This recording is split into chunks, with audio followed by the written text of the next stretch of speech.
Welcome to the Political Island podcast with your host Josh. I'm Josh, your host, where we only talk about the most important goings-on in the world. Now this week we're not going to be starting with Pokemon Go, but we will get around to it, I promise. We're going to start talking about the GOP convention. Holy crap. Holy crap. It's going to be maybe the most memorable convention probably in my lifetime. A lot of people wanted to consider 1976 to be maybe the biggest one, and probably still will be, because Donald Trump's acceptance speech wasn't anything, I guess, special. It was an acceptance speech, and it was, lambasting Hillary Clinton, and I don't know, it was apparently over an hour long, because I didn't watch the whole thing, I just kind of read it, but you really couldn't get away from it. This whole convention this week, you couldn't get away from it.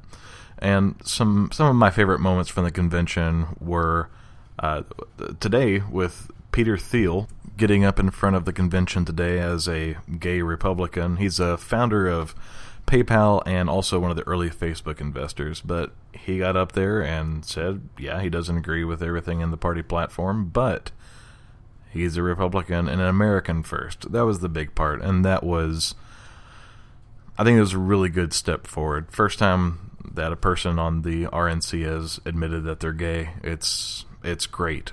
And he identifies as an American first. And that was big. That's going to be big in the future.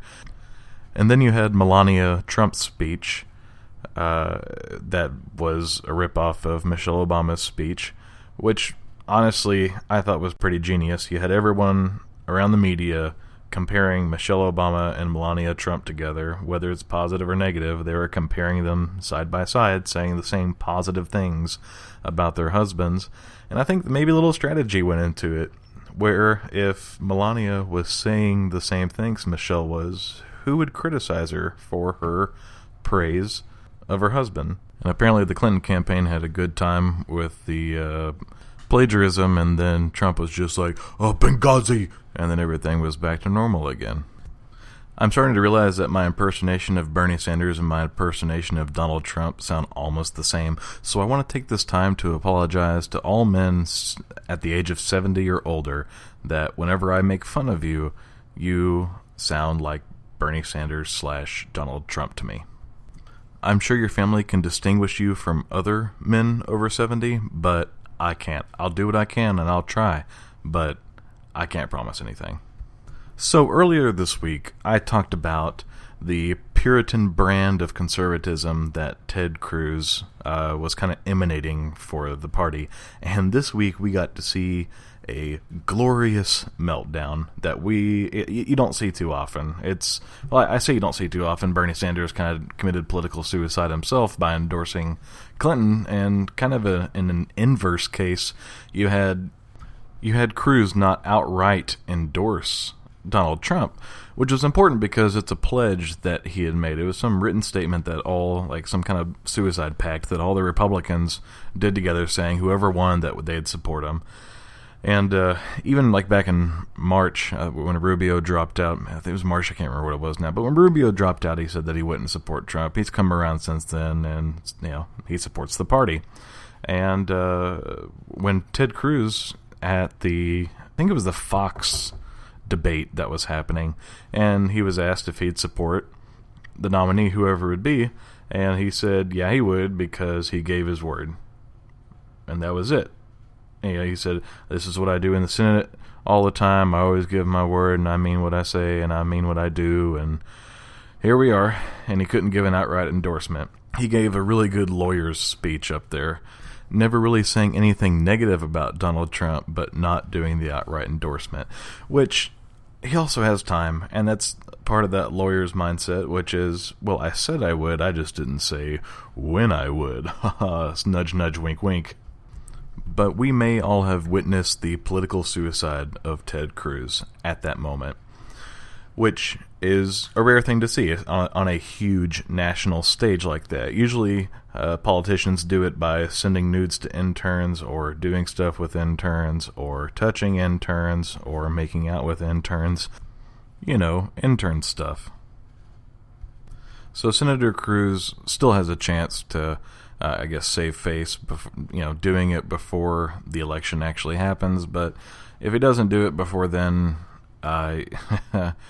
goodbye Ted Cruz, and you're going to see a new Texas senator, and it'll be someone in the middle instead of someone on the conservative side to beat him out in the primary, which is very doable following the speech.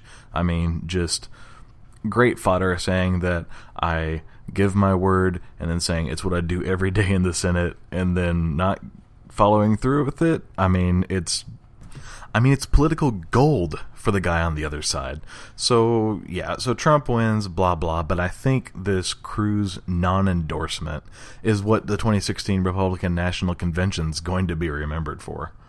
And before October, I just thought Ted Cruz was a zealous guy who was too aggressive, and people didn't like him because he was aggressive, and that was it. And that all changed last year around October.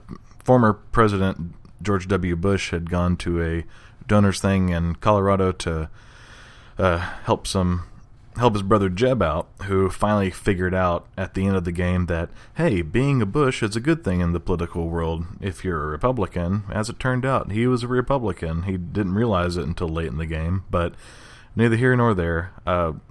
President Bush was talking about all the other candidates as he was being asked, but when asked about Ted Cruz, it was all over the media at that time too, where President just said, I just don't like the guy. That's it. That's all he said about him. Everything else was glowing and nice about all the other candidates at the time. Chris Christie, who he had worked with before. All the other candidates had nothing mean to say. And when President Bush says, "I just don't like the guy," I was like, whoa, where did that come from? And if that president is saying something not nice about a guy in his own party, there's something up. And from then on, it became pretty evident. I know the guys in the Senate hated him, but again, I thought that was because of the aggressive aspect, and that he was a freshman senator and the junior senator from Texas. And I understand that being the new guy sometimes and being overzealous, it's off-putting, but it goes way, way beyond that, apparently. So something else non-RNC related that I wanted to talk about was recently the Supreme Court overturned the Texas's HB 2, known as the Abortion Omnibus Bill, back at the time in 2014, was declared unconstitutional. And I saw it coming. I knew it was coming down the line. And just like we were speaking with freshman zealot representatives and senators, they weren't patient enough to get what they wanted. I feel like they really did compromise at the 20 weeks. Of course, they would have wanted to go to 0, but I feel like they had a pretty good argument for 16 weeks as well. But neither here nor there. They went for 20 weeks. There was the ambulatory thing that everyone was up in arms about, which wouldn't have been a big deal if you had stretched out the ability for these firms to reach that ambulatory status sometime, if you'd given them 3 years. Because at that point, you're no longer able to say that it's about safety and that it's more about trying to restrict abortion, which is, restricting abortion is one thing, but doing it in a way that's constitutional, apparently, is another. Anyway, the bill was sponsored by Glenn Hegar, who is now the state comptroller of Texas, and he's a pretty young guy. I say young guy, he's like 45 years old or something like that, and you had a bunch of these young Tea Party types come in, and they wanted to ramrod it through, and they wanted it done right now and it to be effective immediately. And you can't do that in politics, and apparently you can't do that in the courtroom either. So there were so many missteps along the way. One of them being, everyone or something. It was less than 12 hours. Okay, snore. 12 hours isn't heroic. Yeah, she got to the end of the session, of the special session that Governor Perry at the time had called, and she broke the rules on the filibuster, and I think Dewhurst was just tired and didn't care anymore, or maybe he was playing the long game and knew that, hey, Governor Perry's going to call another special session and we'll just ramrod it through at that time, which is exactly what happened. The filibuster ended, I think, next day. Governor Perry called the second special session, and then the what we know as HB2 was passed within like the first 3 weeks of the special session. So, God, that thing was such a nightmare, and I knew this was going to happen. I knew the Supreme Court would turn it over, and there we are, back at step one, and now there are fetuses being aborted at 24 weeks, which is the federal limit, by the way, and they could have prevented some of them. But because of their Puritan brand of conservative politics, they were unable to stop it now. So if they would have thought things through, and instead of all of this grandstanding and that they're the moral good, well, the being morally good there on the front side didn't really work out there on the back side. So I think in the future, either some of them will wise up and be more careful, or you're going to have some of the middle of the road Republican leadership in Texas kind of take over the bill this next time, which is what I'm hoping for, if we're going to get a compromise on the bill, if another bill even comes up, which it's going to happen. But these Puritan conservatives that I've been talking about, they're crazy. They are. They are, and people say it all the time in the news because they hate everything about conservatism, but I don't, and I won't forget it. So I was in North Richland Hills, and it was all the 4 lieutenant governor candidates who were having a debate. And the moderator straight up asked them about how they felt about the exceptions, the normal exceptions to abortion, like rape and incest. And so the candidates were, you had Jerry Patterson, who was land commissioner, you had David Dewhurst, who was the incumbent and the current lieutenant governor, you had Todd Staples, who was the agricultural commissioner, and then you had Dan Patrick, who was from Texas's 10th Senate District down there in the Houston area. And Jerry Patterson, without missing a beat, who I like a lot, this just blew my mind, but without missing a beat, he said that he did not support exceptions. And Dan Patrick, right along with him, said, that they didn't support exceptions in the case of incest and or rape. Now, Todd Staples and Dewhurst were smart enough to kind of shirk away from the question and dance around it and not answer it directly, but that was one of the first times where I was just totally in shock, and I remember being at the back of the room and looking around and wondering why the reporters weren't writing this down. First of all, there was a lady there from the Texas Tribune, and I can't remember her name right now, but I was kind of looking over her shoulder, and she wasn't. It was just bouncing off, and I thought to myself, "Is this news to me? Is that what's going on? Have they talked about this before? Because I don't remember." And the more research I did, apparently they had. But I was just in total shock that those exceptions, that you're going to force a woman to do that. I just blah. I don't know. You think about it. If that happened to someone that you love, who's very close to you, I don't know how you want to force someone to carry a rape baby to term. So I realize that this podcast has been a little bit heavier than the last podcast. So that's why I decided to save Pokemon news here for the end. So Noah Browning over at Reuters had written about how some high Saudi officials had renewed a fatwa, which is a decree from some Saudi official group of high scholars. I don't know, it's something ridiculously long, regal name that I can't remember. And they renewed their 2001 fatwa against Pokemon as it violates Islamic law because it encourages gambling.